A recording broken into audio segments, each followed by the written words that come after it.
As the demand for a vaccine for COVID-19 heightens, a group of researchers from the Peter Doherty Institute and Monash University has discovered a readily available drug that could kill the virus in 48 hours. Let's bring in Professor Kylie Wagstaff from the Monash Biomedicine Discovery Institute.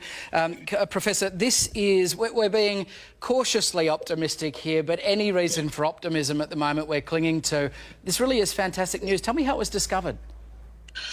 Right, so we've looked at ivermectin for about 10 years now at the groups at Monash, and we've found that it works on a number of different viruses in the lab. So once we had access to the COVID-19 causative virus in Australia, then we were able to test whether ivermectin also worked on it. Can you what's the drug and what is it normally used for? Sure. Ivermectin's a really important drug. It's been around for about 30 years. And it's used around the world to treat a number of parasite indications, largely worms. We don't know it as commonly in Australia because a lot of the diseases that it's used to treat aren't as common here as they are in other parts of the world.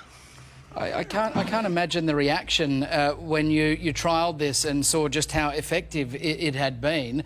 It has shown really positive signs of killing the virus, enough positive signs that you think it could work in humans?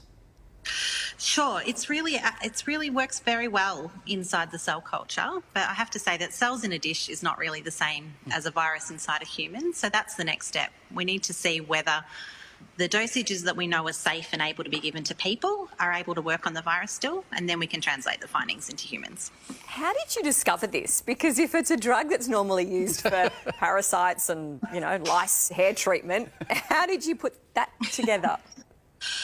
So we didn't actually think about it in those terms. What we did years ago was a screen for compounds that might work against a range of viruses, and ivermectin came up in those screens. And because ivermectin actually works against one of our own innate mechanisms, it means it's able to work against a number of different viruses. And so we hypothesised that COVID-19